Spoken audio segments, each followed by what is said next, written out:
आचार्य, जैसे मेरे गुरुजी थे गांव में दिलबाग। और उनके बाद आपसे भी मिले थे चंडीगढ़ में कैंप में, और एक ऑस्ट्रेलिया जी से वहाँ से भी आए थे। तो जैसे उस समय से मुझे सपने आते हैं, कौन से भी आते हैं, जिनमें गुरु लोग सपनों में होते हैं, कोई मैसेज दे रहे हैं, कभी कभार वो क्लियर होता है, कभी कभार नहीं। वो मन की हलचल होती है जहाँ उनमें कोई मैसेज होता है, संदेश होता है और संदेश स्पष्ट है। संदेश यही है कि मन कुछ मांग रहा है, मन जो मांग रहा है उसे दो। सपने तुम्हें तुम्हारी चेतना में गहरे जो बैठा है और इसलिए छुपा है उसके बारे में बताते हैं। सपने में अगर मुक्ति की बातें चल पड़े, सपने में अगर गुरुओं के दर्शन होने लगे, गुरुओं से संदेश मिलने लगे, तो उन संदेशों का भले कोई महत्व ना हो, पर इस बात का बहुत महत्व है कि तुम्हें सपने में कुछ भी आ सकता था, लेकिन आए गुरु। इशारा साफ है, तुम गहराई से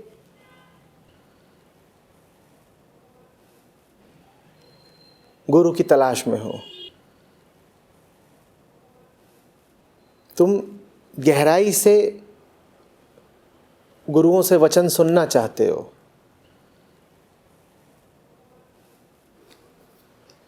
सपने में जो तुम वचन सुन रहे हो वो गुरुओं के वचन नहीं है।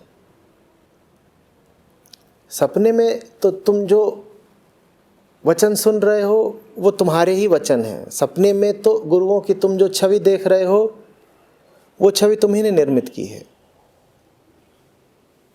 तो सपने में तुम्हें जो गुरु दिख रहे हैं उनसे तुम्हें कुछ नहीं पता चलेगा, क्योंकि वो गुरु तुम्हारा ही निर्माण है। लेकिन सपने में तुम्हें गुरु दिख रहे हैं, इस बात से तुम्हें अपने बारे में ज़रूर कुछ पता चलना चाहिए।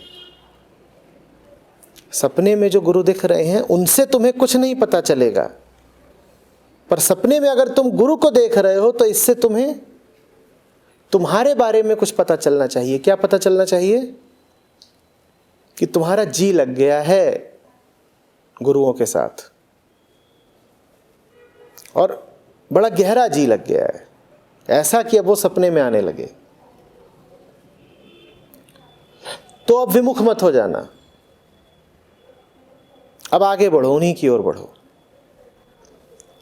जहां कहीं भी गुरुत्व को पाओ उधर को बढ़ो, नमित हो जाओ।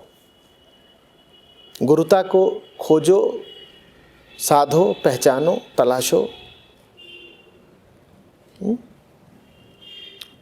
यही जीवन होना चाहिए तुम्हारा। गुरु के बारे में आपने बताया, तो सच्चा गुरु कैसे पहचान सकते हैं? तुम सच्चे हो तो पहचान लोगे। तो ये मत पूछो कि सच्चे गुरु को कैसे पहचाने।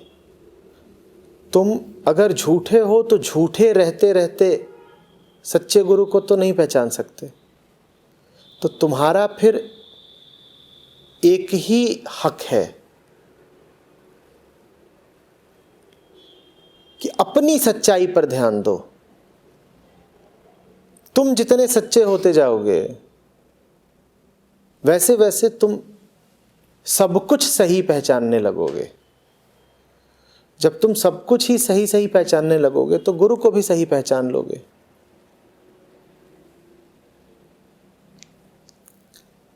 सच्चे को तो सच्चा ही पहचानेगा ना। झूठे के सामने तो सच्चा आ भी जाए तो क्या पहचान और क्या स्वीकार। तो अपनी निर्मलता पर ध्यान दो। हो सकता है कि सच्चा गुरु सदा उपलब्धि होता हो, कभी इस रूप में कभी उस रूप में। मिलता तुम्हें सिर्फ इसलिए ना हो क्योंकि तुम सच्चे नहीं हो सकता है कमी और इनकार गुरु की ओर से न हो, सदा शिष्य की ओर से हो सकता है कि गुरु की उपलब्धता में कोई कमी ना शिष्य ही उपलब्ध ना हो सकता है कि देने वाले ने सब दे रखा हो, लेने वाला ही मौजूद ना हो। तो अब ऐसे में देने वाले को तलाशें या लेने वाले का सृजन करें।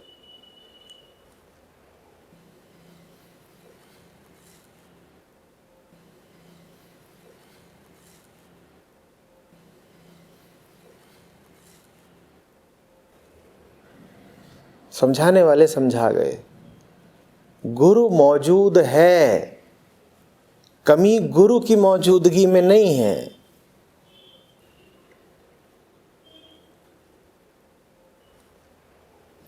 कबीर साहब बोल गए, गुरु तो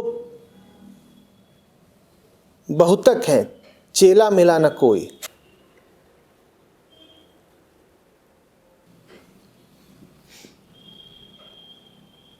शिष्य कहाँ है?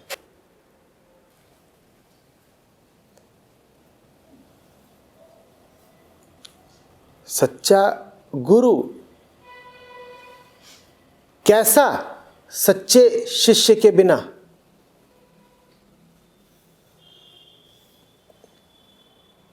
और ये सूत्र सभी समझ लें, गुरु अगर मिलता ना दिख रहा हो तो समझ लो कि तुम शिष्य नहीं हो।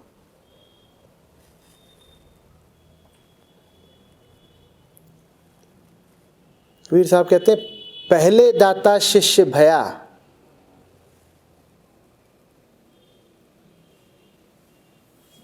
और पाछे दाता गुरु भया। पहले शिष्य चाहिए,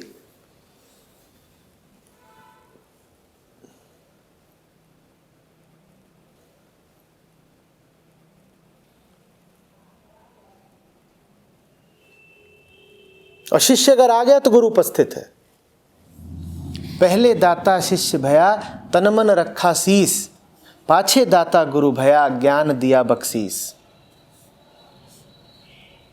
गुरु ना मिल रहा हो तो समझ लो कि तुम वो शिष्य ही नहीं।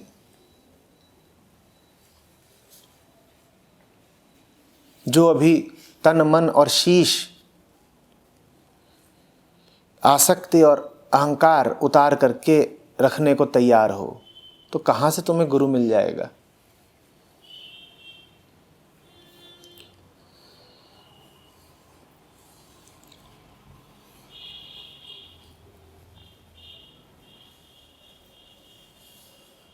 कौन होगा वो गुरु? कैसा होगा वो गुरु? एक होगा, अनेक होगा, आदमी होगा, जानवर होगा, ग्रंथ होगा, स्थान होगा, क्या होगा क्या नहीं होगा? अरे छोड़ो ये सब।